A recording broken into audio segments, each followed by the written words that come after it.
السلام عليكم ورحمة الله وبركاته. إن الحمد لله نحمده ونستعينه ونستغفره ونؤمن به ونتوكل عليه ونعوذ بالله من شرور أنفسنا ومن سيئات أعمالنا. من يهده الله فلا مضل له ومن يضلل فلا هادي له. وأشهد أن لا إله إلا الله وحده لا شريك له وأشهد أن سيدنا ونبينا محمد صلى الله عليه وسلم عبده ورسوله أما بعد. فقد قال الله تعالى في كلامه الكريم: أعوذ بالله من الشيطان الرجيم. تلك حدود الله فلا تعتدوها ومن يتعدى حدود الله فأولئك هم الظالمون. கண்ணியத்திற்குரிய எல்லாம் அல்ல அல்லாஹ்வின் நல்லடியார்களே, அன்பார்ந்த சகோதரர்களே, கடந்த 2 குத்பாக்களில் ஒவ்வொரு முஸ்லிமும் தனது பொருளாதாரத்தை ஹராமை விட்டு பாதுகாத்துக் கொள்கிற விழிப்புணர்வோடு எப்போதும் நாம் இருக்க வேண்டும். ஹராமான சம்பாத்தியத்தின் மூலமாக ஹராமான வழியில் வருகிற பொருளாதாரத்தின் மூலமாக நாம் உண்ணுகிற உணவு, உடுத்துகிற உடை, நாம் பருகுகின்ற பானம், இவை அனைத்தும் நம்மை அல்லாஹ்வை விட்டு எந்த அளவுக்கு தூரமாக ஆக்குகிறது என்பது பற்றிய விவரங்களையும் சஹாபாக்களும் நபிகள் நாயகம் ஸல்லல்லாஹு அலைஹி வஸல்லம் அவர்களும் ஹராமுடைய விஷயத்தில் எந்த அளவுக்கு பேணிக்கையோடு இருந்திருக்கிறார்கள் என்பது பற்றிய ஒரு சில வரலாற்று நிகழ்வுகளையும் உங்களுக்கு நாம் சொல்லி காமித்திருக்கிறோம். இறுதியாக ஒவ்வொரு முஸ்லிமிற்கும் ஹராம் ஹலால் இது பற்றிய அடிப்படையான ஒரு சில புரிதல்கள் அவசியம் இருந்தே ஆக வேண்டும். இப்ப நமக்கு பெரும்பாலான இருக்கு 90% முஸ்லிம்களுக்கு தொழுங்க அப்படின்னா தொழுதுருவாங்க, ஒரு 2 ரக்காய் தொழுதுருவாங்க. என்ன செய்யணும் அப்படின்னா இதை ஓதணும், ருக்கு பண்ணணும், சுஜூத் பண்ணணும், அத்தையாத்துல உட்கார்ந்து இருக்கணும், சலாம் கொடுக்கணும். ஒரு அடிப்படை புரிதல் இருக்கிறது, தொழுகையை பற்றிய ஒரு அடிப்படை புரிதல் என்பது நமக்கு இருக்கிறது.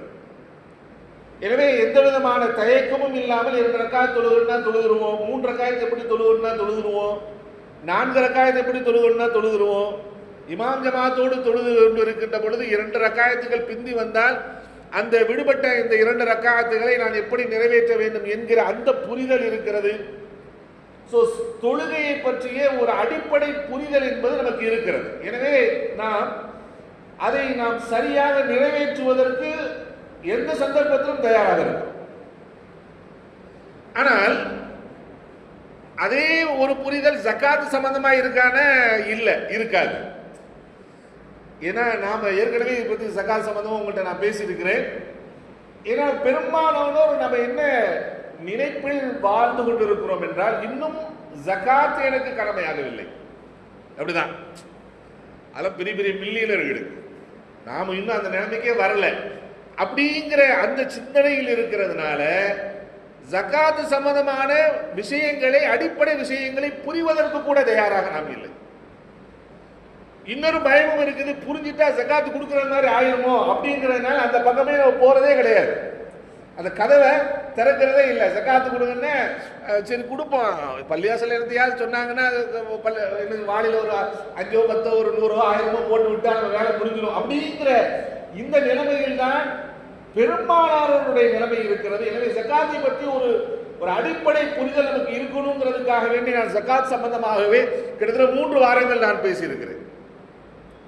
ஒரு அடிப்படை புரிதல் என்பது நமக்கு இருக்கணும், இருந்துச்சுன்னா அதை செயல்படுத்துவோம்.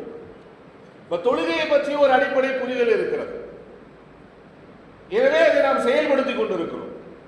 அதே மாதிரி ஹராம் ஹலால் சம்பந்தமாக ஒவ்வொரு முஸ்லிமுக்கும் ஒரு சில அடிப்படை புரிதல்கள் இருக்க வேண்டும். அப்படி இருந்தால்தான் அதை நாம் செயல்படுத்த முடியும். ஏன்னா இது என்னுடைய அன்றாட வாழ்க்கையோடு சம்பந்தப்பட்டிருக்கக்கூடிய விஷயம். என்னுடைய ஒவ்வொரு செயல்கள், என்னுடைய ஒவ்வொரு கொடுக்கல் வாங்கல்கள், என்னுடைய உணவு, என்னுடைய பானம், என்னுடைய உடை அனைத்திலும் சம்பந்தப்பட்டிருக்கக்கூடிய விஷயம் ஹராம் ஹலால் என்பது. எனவே இதை பற்றிய ஒரு அடிப்படை புரிதல் என்பது எனக்கு கண்டிப்பாக இருக்கணும் என்பதற்காக மிக மிக சுருக்கமாக ஹராம்னா என்ன, ஹலால்னா என்ன, அதுல அல்லாஹ் ரசூலும் ஒவ்வொரு முஸ்லிமுக்கும் எந்த அளவுக்கு அனுமதியை வழங்கியிருக்கிறார்கள், அதை எப்படி நாம் செயல்படுத்த வேண்டும் என்கிற சில புரிதல்களை உங்களுக்கு முன்னால் சுருக்கமாக எடுத்து சொல்கிறேன். அல்லாஹ் சுப்ஹானஹு வ தஆலா குர்ஆன்ல பல இடங்கள்ல ஹராம் ஹலாலை பற்றி பேசுகின்ற போது அந்த வசனங்களை அல்லாஹ் பெரும்பாலும் இப்படித்தான் முடிக்கிறான். சூரத்து பக்ராவில் 2 இடங்கள்ல இப்படி வருகிறது. தலாக்கு சம்பந்தமான விஷயம், அதே போன்று ஏத்திகாப் சம்பந்தமான ஒரு சில சட்டம். இந்த சட்டங்களை அல்லாஹ் குறிப்பிடுகின்ற போது அங்க ஹராமை பற்றி ஹலாலை பற்றி இப்படித்தான் நடக்கணும் அப்படிங்கிற ஒரு செய்தியை அல்லாஹ் சொல்லிவிட்டு அல்லாஹ் சொல்கிறார், தில்க ஹுதூதுல்லாஹ். இப்ப இதுதான் அல்லாஹ்வுடைய வரம்பு. உங்களுக்கு அல்லாஹ் போட்டிருக்கிற வரம்பு இவ்வளவுதான். ஃபலா தஅதூஹா, இதை நீங்கள் மீறி விடாதீர்கள், இதை தாண்டி வந்துடாதீங்க.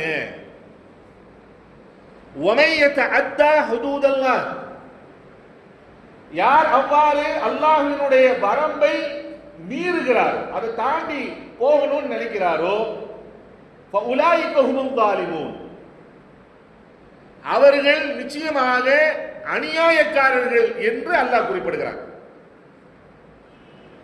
இன்னொரு இடத்துல இத மீறாதீங்கன்னு ஒரு இடத்துல சொல்லிட்டு இன்னொரு இடத்துல அல்லாஹ் எப்படி சொல்றாங்க, தில்க ஹுதூதுல்லாஹ், இது அல்லாஹ்வுடைய வரம்பு. அல்லாஹ் பிரிச்சு கொடுத்துட்டான், இது ஹராம் இது ஹலால் பிரிச்சு கொடுத்துட்டான். இப்ப நீங்க என்ன செய்யக்கூடாது தெரியுமா, ஃபலா தக்ரபூஹா, அல்லாஹ் போட்டிருக்க இந்த வரம்பு பக்கத்துல கூட வந்துடாதீங்கிறாங்க. தாண்டது 2வது விஷயம். அந்த எல்கை இங்க இருக்குன்னா ஒரு 100 மீட்டருக்கு அப்பாலே நின்னுக்கேங்கிறான்ல. இவனுக்குள்ள நான் ஒரு வரம்பை போட்டு வச்சு ஒரு கேட்டடா போட்டு இதுக்கு மேல தாண்டி போயிடாதேன்னு நான் வச்சிருக்கேன்ல, இது பக்கத்துல கூட வந்துடாதீங்க என்று அல்லாஹ் சுப்ஹானஹு வ தஆலா சொல்லி காமிக்கிறார். இன்னொரு இடத்துல அல்லாஹ் சொல்லுகின்ற பொழுது, وَمَن يَتَعَدَّى حُدُودَ اللَّهِ, யார் அல்லாஹ்வுடைய வரம்பை மீறுகிறார், நாம் நிச்சயமாக அவரை நனுதுகிலுஹுல் நார், அவரை நரகத்தில் நுழைப்போம், மறுமையில் அவருக்கு கடுமையான வேதனை இருக்கிறது என்பதாக அல்லாஹ் சுப்ஹானஹு வ தஆலா சொல்லி காட்டுகிறார். இப்படி குர்ஆன்ல பல இடங்கள்ல அல்லாஹ் சுப்ஹானஹு வ தஆலா நமக்கு எச்சரிக்கை செய்கிறான். வாழ்க்கை ரீதியாக உங்களுக்கு நான் சில வரம்புகளை விதித்திருக்கிறேன், அந்த வரம்பை நீங்கள் மீறி விடாதீர்கள், அந்த வரம்பு பக்கத்துல கூட வந்துடாதீங்க என்று அல்லாஹ் நமக்கு எச்சரிக்கை செய்கிறார். நபிகள் நாயகம் ஸல்லல்லாஹு அலைஹி வஸல்லம் அவர்கள் இது சம்பந்தமாக சொன்னார்கள், அல் ஹலால் பையின், எதெல்லாம் ஹலால் என்பதை அல்லாஹ் நமக்கு தெளிவா சொல்லிட்டான். வல் ஹராமு பையின், எவைகள் எல்லாம் ஹராம் என்பதும் தெளிவாக சொல்லப்பட்டிருக்கிறது. வபைனஹுமா உமூருன் முஸ்தபிஹாத், இந்த 2க்கு இடையில ஒரு சில விஷயங்கள் அது ஹராமா ஹலாலா அப்படிங்கிறது ஒரு சில நேரங்களில் உங்களுக்கு சந்தேகம் ஏற்படும். லா யஅலமுஹுன்ன கதீர் மினன் நாஸ், ஆனா அது ஹராமா ஹலாலா என்பதை அதை பற்றிய முழுமையான ஞானமும் ஆய்வு செய்கிற ஆழமான அறிவும் உள்ளவர்களை தவிர யாரும் என்ன செய்ய முடியாது, அறிந்து கொள்ள முடியாது. எனவே ஃபன்தபிஹு ஷுபஹாத், எதுல உங்களுக்கு ஹராம் ஹலால், இது ஹராமா ஹலாலாங்கிற தடுமாற்றம் உங்களுக்கு வந்து விட்டால் அதை மொத்தமா விட்டுருங்கிறாங்க. சொல்றாங்க அதை மொத்தமா விட்டுருங்க. ஏன்னா யாரு சுபஹாத்துகளில் இது ஹலாலா ஹராமா என்பதில் அது உறுதிப்படுத்தாத நிலையில் சந்தேகம் எழுந்து விட்டதில் உள்ளே விழுந்து விடுகிறாரோ அவர் ஹராமுக்கு போயிடுவார். எனவே எந்த விஷயத்தில் உங்களுக்கு உறுதிப்பாடு இல்லையோ அதை விட்டு தவிர்த்து கொள்ளுங்கள் என்று நபிகள் நாயகம் ஸல்லல்லாஹு அலைஹி வஸல்லம் அவர்கள் சொல்லி காமிக்கிறார். இப்போ இந்த எச்சரிக்கைகள் எல்லாம் இன்னொரு ஸல்லல்லாஹு சொன்னாங்க, அல்லாஹ் தனது குர்ஆனில் எதையெல்லாம் உங்களுக்கு ஹலால் என்று சொல்லியிருக்கிறானோ அவைகள் தான் உங்களுக்கு ஹலால், எவைகளெல்லாம் உங்களுக்கு ஹராம் என்று சொல்லியிருக்கிறானோ அவைகள் தான் ஹராம். எவைகளை பற்றி அல்லாஹ் பேசவில்லை, அல்லாஹ் அதை உங்களுக்கு சும்மா விட்டுருக்கான். சும்மா விட்டுருக்கான்னு அதுல போட்டு நீங்க தர்க்கிச்சுக்கிட்டுலாம் இருக்காதீங்க. பேசலையா அல்லாஹ், நீ பயன்படுத்திட்டு போ, உபயோகப்படுத்திட்டு போங்க. அதுல என்ன செய்ய வேண்டாம், போட்டு தர்க்கித்து கொண்டெல்லாம் நீங்க இருக்க வேண்டாம். ஏனென்றால் ஒமா கான ரப்புக நசியா, உங்களது இறைவன் எதையும் மறக்கக்கூடியவன் இல்லை. எது உங்களை ஹராமாக்கணுமோ அதெல்லாம் ஹராம் ஆக்கிட்டான், எதை ஹலால் ஆக்கணுமோ அதெல்லாம் ஹலால் ஆக்கிட்டான். ஒரு சில விஷயங்களை சும்மா விட்டு வச்சிருக்கிறான், பரவாயில்லன்னு. அதை நீங்க பயன்படுத்திட்டு போங்க என்று நபிகள் நாயகம் ஸல்லல்லாஹு அலைஹி வஸல்லம் அவர்கள் நமக்கு சொல்லி காமித்திருக்கிறார். அப்ப இது போன்ற எச்சரிக்கைகள் அல்லாஹ்விடம் இருந்தும் ரசூலிடம் இருந்தும் நமக்கு வந்திருக்கிறது. சரி, இதுல இருந்து நமக்கு என்ன புரியணும், இதுல என்ன நமக்கு புரிகிறது அப்படின்னா, இஸ்லாத்தை பொறுத்தவரை ஒன்றை ஹலால் ஆக்குகிற உரிமை அல்லது ஒன்றை ஹராமாக்குகிற உரிமை அல்லாஹ்வுக்கும் ரசூலுக்கும் மட்டும்தான் இருக்கு, வேற யாருக்கும் இல்லை. இந்த அவரு என்ன இதை செய்யவே கூடாதுன்னு சொல்லிட்டாருங்க, அல்லாஹ் ஹராம் ஆகியிருப்பான், அல்லாஹ் ஹலால் ஆகியிருப்பான். அதை வந்துகிட்டு ஒருத்தர் சொல்லுவார் இதை செய்யவே கூடாதுங்க அப்படிம்பார். இப்ப அதை நான் ஏத்துக்கலாமா?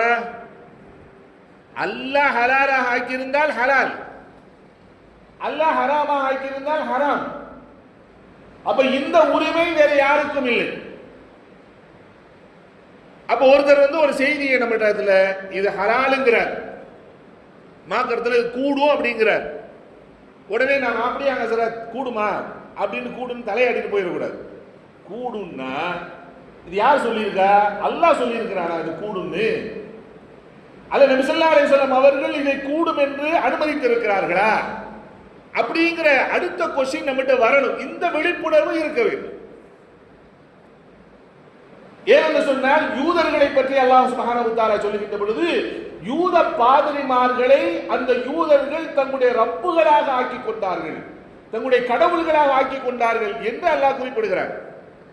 ஏன் அல்லாஹ் அப்படி குறிப்பிடுகிறார் என்பதை நபிகள் நாயகம் ஸல்லல்லாஹு அலைஹி வஸல்லம் அவர்கள் விளக்குகின்ற போது சொன்னார்கள், அல்லாஹ் தௌராத்தில் ஹராமாக்காத விஷயத்தை அந்த யூத பாதிரிமார்கள் ஹராமாக்கினாங்க, அதை இந்த மக்கள் ஏற்றுக்கொள்கிறார்கள். அல்லாஹ் தௌராத்துடைய வேதத்தில் எதை ஹலாலாக ஆக்கினாரோ அதை ஹராமாக ஆக்கினார்கள், அதையும் அந்த மக்கள் ஏற்றுக்கொண்டார்கள். அப்ப பாதிரிமார்கள் தங்களுடைய வழிகாட்டிகளாக அவர்கள் நம்பக்கூடியவர்கள், அவங்க எதை ஹலால் சொன்னாலும் ஏற்றுக்குவாங்க, எதை ஹராம்னாலும் ஏற்றுக்குவாங்க. இப்படி மனநிலைமையில் இருந்தால் நீங்கள் அவர்களை கடவுளாக எண்ணுகிறீர்கள் என்று அல்லாஹ் சொல்றார். அப்ப அந்த உரிமை யாருக்கு இருக்குதுன்னா, ஒரு ஹலால் ஹராம் என்று சொல்லுகின்ற உரிமை ரப்பாகிய அல்லாஹ்வுக்கு மட்டும், அவரிடமிருந்து செய்தியை பெறுகிற ரசூலுக்கு மட்டும்தான் இருக்கிறது, வேற யாருக்கும் இல்லை. இந்த அடிப்படை புரிதல் நமக்கு இருக்கணும். அப்ப யாராகிலும் இது கூடும் இது கூடாதுன்னு நம்மகிட்ட இருந்து அடுத்து வரக்கூடிய கூடும் தான் சரிதான், கூடாதுதான் சரிதான், அதுக்கு எந்த ஆதாரம் அடிப்படையில் சொல்கிறீர்கள் என்கிற அந்த விழிப்புணர்வு நம்ம இடத்தில் இருக்கிறது. சரி, இரண்டாவது புரிதல் என்ன அப்படின்னா, கடமை வேறு, ஹலால் ஹராம் என்பது வேறு. கடமை வேறு, ஹலால் ஹராம் என்பது வேறு. இந்த ரெண்டுக்கு இடையில உள்ள வித்தியாசத்தை நாம புரிஞ்சுக்கிறோம். அனைத்து ஹலால்களும் என்ன கிடையாது, கடமை அல்ல, அதை செஞ்சே ஆகணும் அப்படிங்கிற நிர்பந்தத்தை அல்லாஹ் நமக்கு கொடுக்கல. ஆனால் இபாதத்துகளை பொறுத்த வரைக்கும் கடமை என்று இருக்கிறது. உதாரணத்திற்கு என்னது? அல்லாஹ் அகீமுஸ் ஸலாத், தொழுகையை நிலைநாட்டுங்கள் என்று அல்லாஹ் சொல்கிறார். இது கட்டளை, இது இபாதத், இது கடமை. இது யாரெல்லாம் தொழணும்? ஊர்ல ஒரு 10 பேர் இருந்தா சரியா போயிடுமா? இண்டிவிஜுவல் ஃபர்து ஐன், ஒவ்வொருத்தரும் தனித்தனியா தொழுதே ஆக வேண்டும்.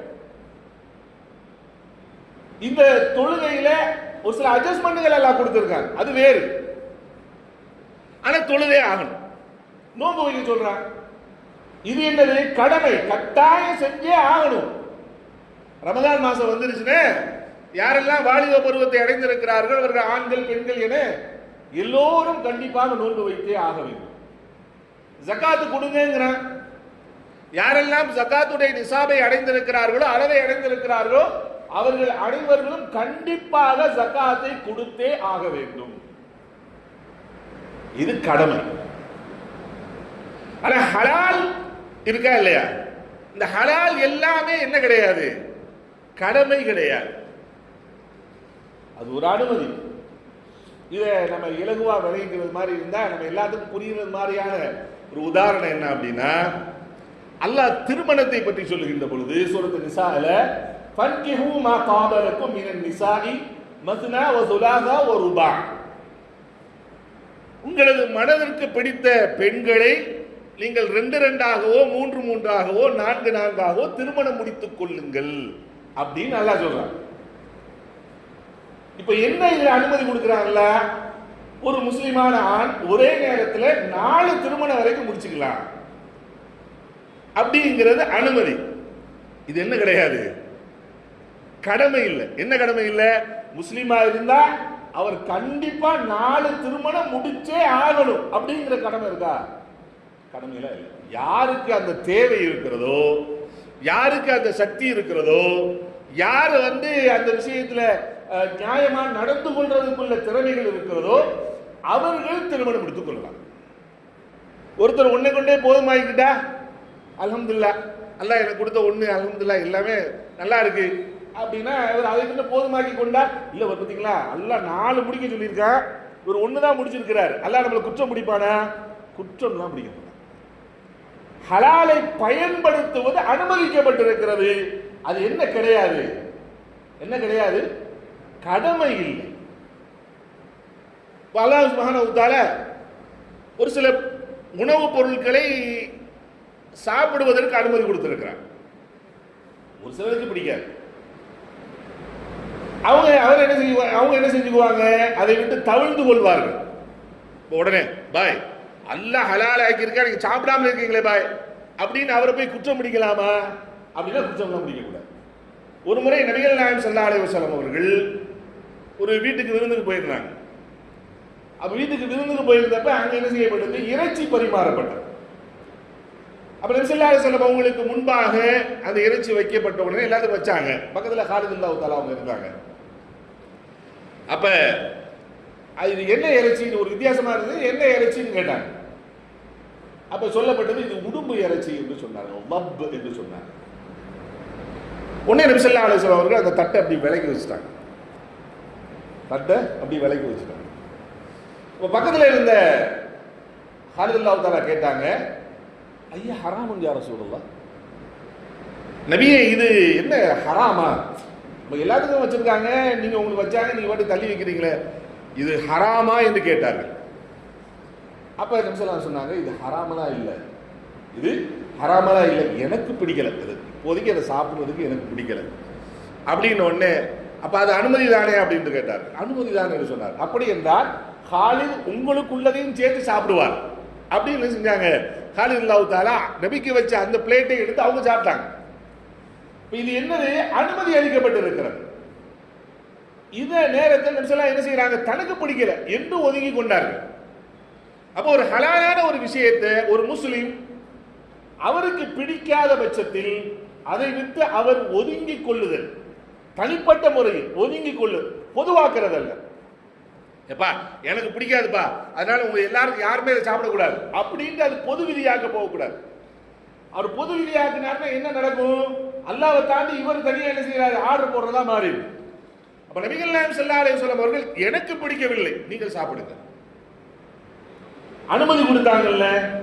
அந்த அதே போன்றுதான் ஹலாலை பொறுத்த வரைக்கும் ஒருத்தருக்கு பிடிச்சிருக்கு, ஒருத்தருக்கு பிடிக்கல, பரவாயில்லை. அல்லாஹ் என்ன செய்ய மாட்டான்? அதை குற்றம் பிடிக்க மாட்டான். எனக்கு பிடித்திருந்தால் செய்யலாம், பிடிக்காவிட்டால் என்ன செய்யலாம்? விட்டு விடலாம்.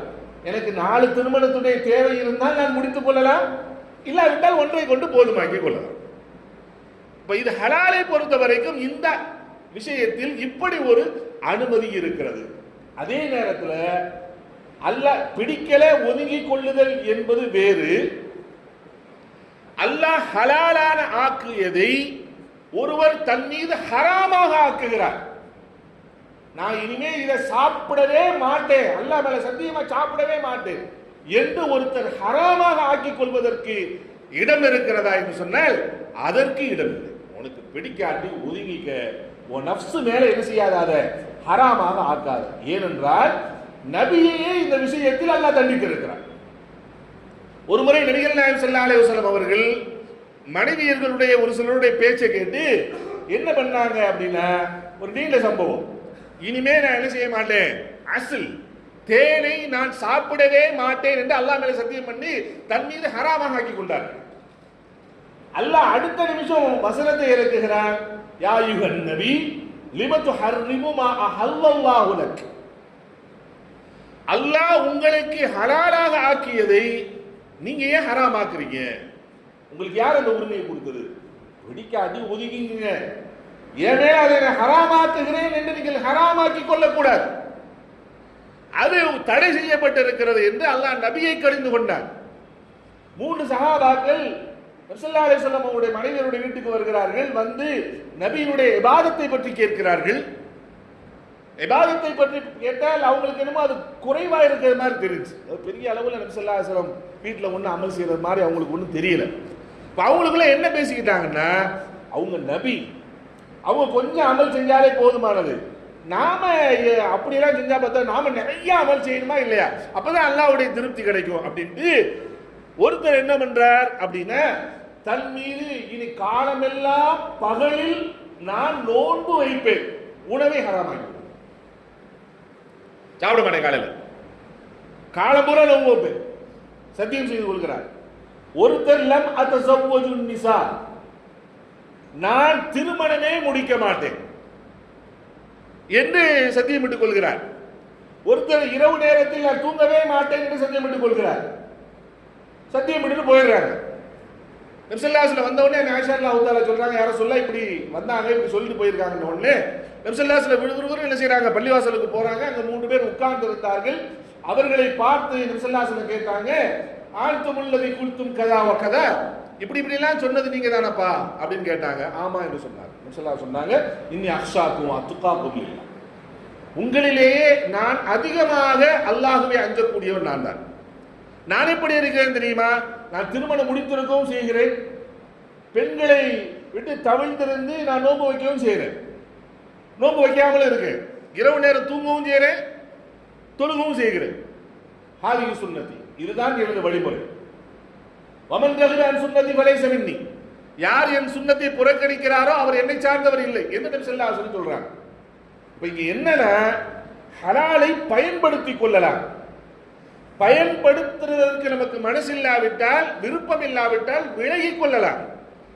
ஆனால் அதை என்ன செய்யக்கூடாது, ஹராமாக ஆக்கிக் கொள்ளக்கூடாது என்பது இரண்டாவது புரிதலாக இங்கே நாம் புரிந்து கொள்ள வேண்டும். இதே இந்த சட்டத்தை எதுல பொருத்த முடியாதுன்னா, ஹராம்ல பொருத்த முடியாது. அல்லாஹ் ஒரு விஷயத்தை ஹராம் ஆக்கிட்டா அது ஹராம் ஹராம் தான். எனக்கு பிடிக்கல அதனால நான் அதை செய்வேன் அப்படின்னு போகலாமா? அல்லாஹ் ஒரு விஷயத்தை ஹராம் ஆக்கி விட்டால், ஹலாலாக ஆக்கிட்டான்னா அதுல எனக்கு பிடிச்சிருந்தா செய்யலாம், பிடிக்காட்டி விட்டுறலாம். ஆனால் ஹராமை பொறுத்த வரைக்கும் எனக்கு அது ஒத்து வரலங்க, அதனால நான் அந்த ஹராமை செய்வேன் என்பதற்கு அனுமதி இருக்கிறதான யாருக்கும் அங்கே அனுமதி இல்லை. நம்ம பெரும்பாலும் இதில் தான் மிகப்பெரிய அளவுக்கு அல்லாஹ்வுடைய வரம்பை மீறி கொண்டிருக்கிறோம். உதாரணத்திற்கு சொல்வதாக இருந்தால் அல்லாஹ் வட்டியை ஹராமாக ஆக்கியிருக்கிறார். சொன்னாங்க ஒரு காலம் வரும், அந்த காலகட்டத்தில் இருக்கக்கூடிய ஏன் இந்த வட்டி என்பதை அடிக்கடி நம்ம சொல்லிக்கிட்டே இருக்கோம்னா இது எவ்வளவு பெரிய பாவம் என்பதாக அல்லாஹ் குறிப்பிடுகிறார் என்றால் தன்னை கொண்டு ஈமான் கொண்ட மக்களை தன்னோடு போர் செய்ய அழைக்கிறார்கள். அல்லாஹ் அப்படிதான் சொல்றார், யா அய்யுஹல்லதீன ஆமனூ, ஓ ஈமான் கொண்ட விசுவாசிகளே, வதரு மா பக்கிய மினர் ரிபா, வட்டியிலிருந்து எது மீதம் இருக்கிறதோ அது அப்படியே இப்பயே க்ளோஸ் பண்ணிருங்க, இப்பயே க்ளோஸ் பண்ணிருங்க. நபி ஸல்லல்லாஹு அலைஹி வஸல்லம் அவர்கள் மக்காவில் இருக்கின்ற பொழுதே அப்பாஸ் ரலியல்லாஹு தஆலா அவருடைய சின்னப்பாவெல்லாம் சின்னத்தாலாம் நிறைய வட்டி கொடுத்து வாங்கிட்டு இருந்தாங்க. கையோடு கூட்டு வந்தாங்க. கூட்டு என்ன செஞ்சாங்கன்னா தன்னுடைய சிறிய தந்தை இடத்திலே அந்த விஷயத்தெல்லாம் எடுத்து சொல்லி இனிமே வட்டி கொடுக்காதீங்க வாங்காதீங்க இதெல்லாம் சொல்லி மக்களுக்கு முன்னாடி கொண்டு இனிமே சிறிய தந்தைக்கு யாரெல்லாம் வட்டி கொடுக்கணுமோ அதெல்லாம் கொடுக்க வேண்டிய அவசியமே இல்லை, முடிச்சிருங்க, அசல் பொருளை மட்டும் திருப்பி கொடுத்துருங்க என்று ஏலான் பண்ண வச்சாங்க. ஏனென்றால் அல்லாஹ் அப்படி சொல்கிறார். அப்படி நீங்க செய்யாட்டி ஃபஅதனு பிஹர்பின் மினல்லாஹி வ ரசூல், வாங்க என் கூட ரசூலோட சண்டை போடுறதுக்கு வாங்கங்கறாங்க, போர் செய்ய வாங்கங்கறாங்க. காஃபிர்களை எல்லாம் போர் செய்ய வாருங்கள் என்று அழைக்கவில்லை. தன்னை நம்பி இருக்கக்கூடிய மக்கள், மறுமையை நம்பி இருக்கக்கூடிய மக்கள், தொழுகை நிறைவேற்றக்கூடிய மக்கள், இவர்களை அல்லாஹ் அழைக்கிறான், என்னோடு நீங்கள் போர் செய்ய வாருங்கள் என்று அல்லாஹ் சொல்கிறான். என்று சொன்னால் அது இந்த பாவத்திற்கு மட்டும்தான். எதற்கென்றால் வட்டிக்கு மட்டும்தான். அப்படி என்று சொன்னால் இது எவ்வளவு பெரிய கொடிய பாவம் என்பதை நாம் புரிந்து கொள்ள கடமைப்பட்டிருக்கிறோம். சொன்னாங்க ஒரு காலகட்டம் வரும், அந்த காலகட்டத்தில் வாழுகிற மக்கள் வட்டியோடு சம்பந்தப்படாவிட்டாலும் வட்டியினுடைய தூசியாவது அந்த மக்களின் மீது படிந்துதான் இருக்கும் என்று சொன்னார்கள். அந்த மாதிரியான ஒரு காலகட்டத்தில் தான் வாழ்ந்து கொண்டிருக்கிறோம். வட்டியை நியாயப்படுத்துகிற, வட்டியை வருமானமாக எண்ணுகிற, வட்டி கொடுத்து வாங்கினால் பெரிய பணக்காரனாக மாறிவிடலாம் என்று நம்பிக்கையில் மூழ்கி இருக்கக்கூடிய ஒரு சமூகத்தில் தான் நாம் வாழ்ந்து கொண்டிருக்கிறோம்.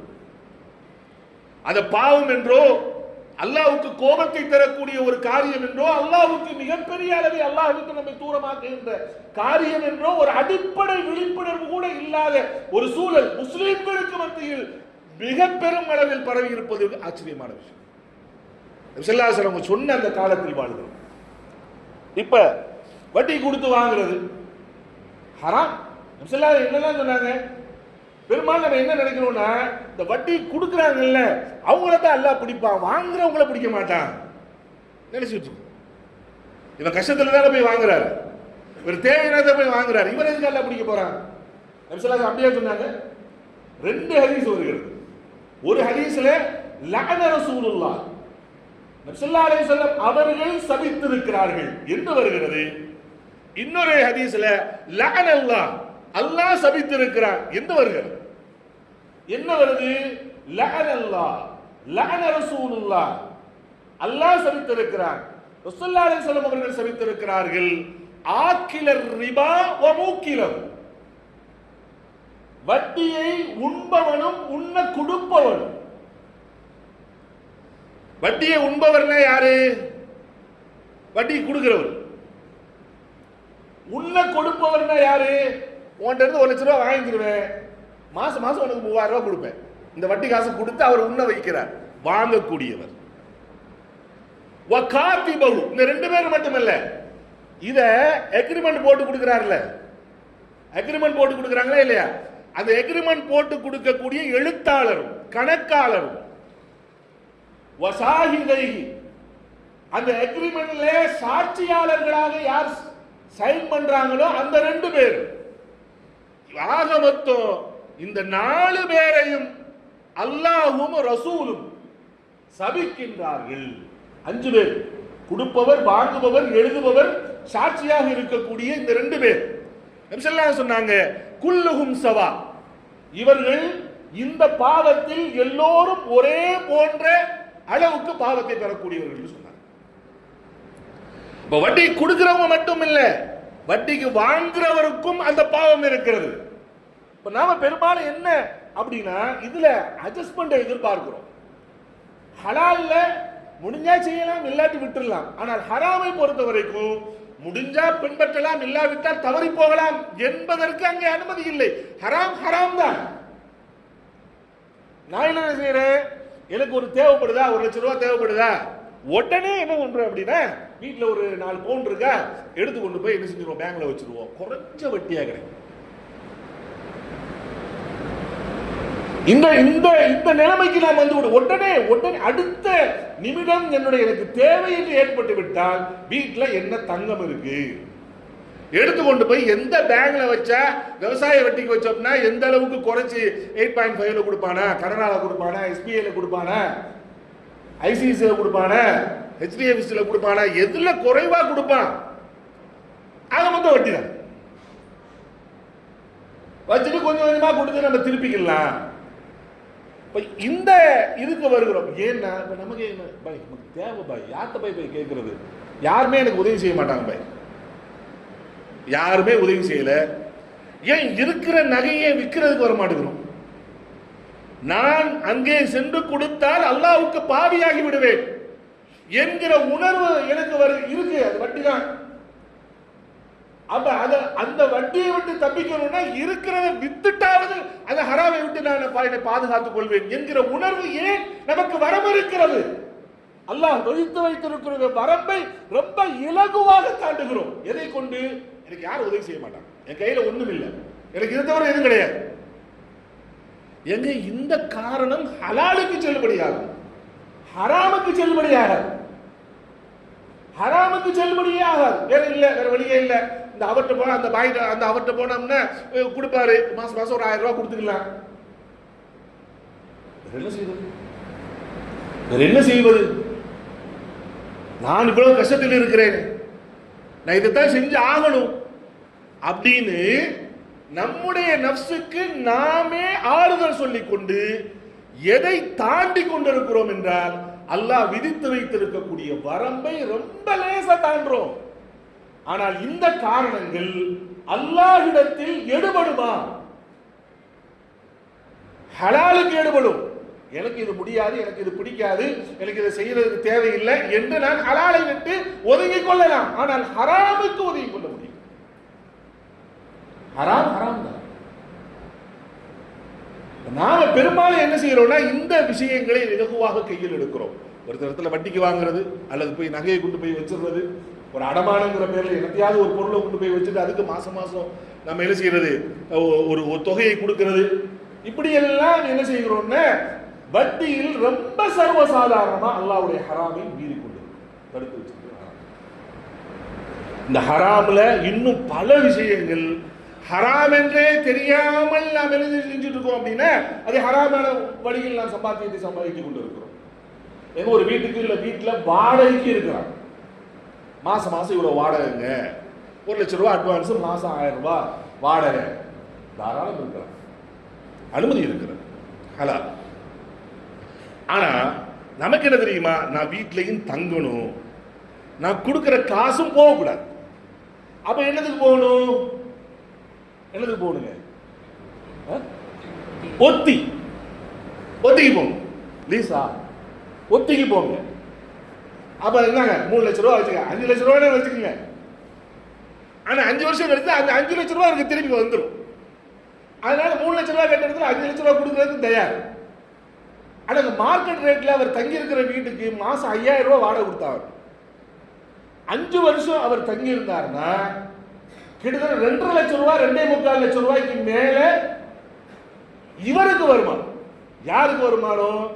தங்கி இருந்தவருக்கு வருமானம், அனுபவ ரீதியான வருமானம். இது என்னது? நீங்க தங்கி இருந்தீங்கல்ல, அது என்னது? இஸ்லாம் அதை வட்டி என்று சொல்கிறது. பாய் என்ன பாய், நான் அவர் காசு கொடுத்துருக்கேன், சரி பாய் காசு கொடுத்துருக்கேன், சரி அந்த காசு அவர் 5 வருஷம் கழிச்சு உங்களுக்கு திருப்பி கொடுத்துட்டாரு. நீங்க அவர் வீட்டுல இருந்தீங்களே, அனுபவித்தீர்களா இல்லையா? அது என்னது? அது வட்டி. இப்படி இது போன்று பல விஷயங்கள்ல இந்த ஹராமா ஹலாலா இதை பற்றி எந்த கவலையும் நமக்கு இல்லாமல், அடிப்படை புரிதல் நமக்கு இல்லாமல், ஒரு நல்லா தொழுகிறார், நல்லா நோன்பு வைக்கிறார், முடிஞ்ச அளவுக்கு தர்மம் பண்றார், நல்ல காரியங்களில் ஈடுபடுறார், இதெல்லாம் செய்யக்கூடிய பல நூற்றுக்கணக்கான சகோதரர்கள் அடிப்படையாக ஹராம் ஹலாலை பற்றி உரைத்தான ஒரு புரிதல் இல்லாமல் இது போன்று ஹராம்களில் விழுந்து கிடக்கின்ற ஒரு சூழல்களை நாம் பார்க்கிறோம். நன்றாக விளங்கிக் கொள்ளுங்கள் சகோதரர். ஒரே ஒரு விஷயத்தை மட்டும் நான் சொல்லி முடிக்கிறேன். சஹாபாக்கள் ஹராமுடைய விஷயத்தில் எந்த அளவுக்கு அவர்கள் தங்களை பாதுகாத்து வாழ்ந்திருக்கிறார்கள் என்று சொன்னார். ஒரு முறை அபூ பக்கர் சித்திக் ரலியல்லாஹு தஆலா அவர்களுக்கு அவர்களது அடிமை ஒரு டம்ளர்ல பால் கொண்டு வந்து கொடுத்தார்.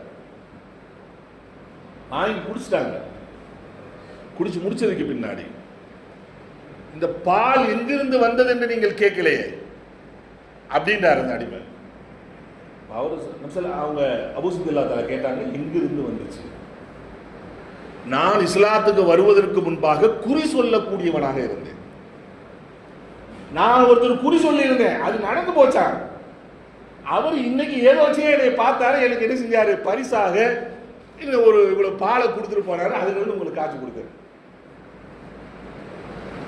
அபூ சித்திக் தஆலா ஒரு சும்மா ஒரு கிளாஸ் பால் தாங்க அப்படின்னா வாய்க்குள்ள விரல விட்டு வாமிட் எடுக்கிறாங்க. இவர் பார்த்துட்டு அந்த அடிமை பதறுகிறார். இன்னும் நீங்க இவ்வளவு நீங்கள் சிரத்தை எடுத்துக் கொள்கிறீர்களே என்று சொன்னார்கள். என் உயிர் போய்த்தான் அந்த ஒரு டம்ளர் பால் வெளிவரும் என்றிருந்தால் அதற்கும் நான் தயார். என்றால் என் உடலில் ஒரு இம்மி அளவு ஹராம் சேர்வதை நான் விரும்பவில்லை. அப்படி சேர்ந்தால் அந்த உடல் நரகத்திற்கு தகுதியானதாக ஆகிவிடும் என்று சொன்னார்கள். தன் பேரன் சதக்காவிற்காக குமித்து வைக்கப்பட்டிருந்த பேரித்தம்பழத்திலிருந்து ஒரு அரியா பருவத்தில் இருந்த ஹஸன் ரலியல்லாஹு தஆலா அவர்கள் ஒரு பேரித்தம்பழத்தை எடுத்து வாயில் வைத்ததற்கு நபி ஸல்லல்லாஹு அலைஹி வஸல்லம் விரலை உள்ளே விட்டு வெளியே எடுத்து தூக்கி போட்டு விட்டு தன் பேரனை பார்த்து சொன்னார்கள், எனது பேரனே, எனது மகனே, அல்லாஹ் சதக்காவின் பொருளை நபியின் குடும்பமாகிய நமக்கு அல்லாஹ் ஹராமாக ஆக்கி இருக்கிறார். இதே நீங்கள் சாப்பிடக்கூடாது என்பதை தன் பேரனுக்கு உணர்த்திருக்கிறார்கள் அல்லவா? ஒரே ஒரு பேரித்தம்பழம் இரவில் இருந்ததை எடுத்து உண்டுவிட்டு அது தர்மத்தில் இருந்ததா அல்லது அன்பளிப்பில் வந்ததா என்று தெரியாமல் நபி ஸல்லல்லாஹு அலைஹி வஸல்லம் புரண்டு புரண்டு புரண்டு படுத்துக் கொண்டே இருந்ததை பார்த்து ஆயிஷா ரலியல்லாஹு தஆலா கேட்டார்கள், யா ரசூலுல்லாஹ், என்ன நிகழ்ந்து விட்டது? ஏன் இப்படி நீங்கள் பதற்றுகிறீர்கள் என்று கேட்டதற்கு சொன்னார்கள், ஒரு பேரித்தம்பழத்தை நான் சாப்பிட்டு விட்டேன். அது நம் வீட்டில் இருந்தது, அது தர்மத்தில் இருந்து வந்ததா அல்லது எனக்கு அன்பளிப்பாக கொடுக்கப்பட்ட பேரித்தம்பழமா என்பது எனக்கு தெரியவில்லை. எனவே நான் பதறிக் கொண்டிருக்கிறேன் என்று சொன்னபடிதான் ஆயிஷா ரலியல்லாஹு தஆலா, அது நமக்கு அன்பளிப்பாக கொடுக்கப்பட்ட பழத்தில் மிஞ்சிருந்த ஒரு பழம் தான், கவலைப்படாமல் தூங்குங்கள் என்று அவர்களை ஆசுவாசப்படுத்தியதற்கு பின்பாகத்தான் நபிகள் நாயகம் ஸல்லல்லாஹு அலைஹி வஸல்லம் அவர்கள் தூங்கினார்கள். ஒரு பேரித்தம்பழம் தானே, அட்ஜஸ்ட் பண்ணிக் கொள்ளலாம் என்ற அந்த சிந்தனை நபிக்கு கூட வரவில்லை.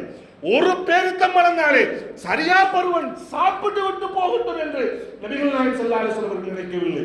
ஒரு டம்ளர் பால் தானே, குடித்தால் என்னவாக போகிறது என்று அபூபக்கர் சித்திக் ரலியல்லாஹு தஆலா அவர்கள் சொர்க்கத்தை கொண்டு நன்மாராயம் சொல்லப்பட்டவர்கள், அல்லாஹ்வினால் சலாம் சொல்லி அனுப்பப்பட்ட அந்த அபூபக்கர் சித்திக் ரலியல்லாஹு தஆலா அவர்கள் அந்த ஒரு டம்ளர் பாலை ஒரு சாதாரணமாக நினைக்கவில்லை.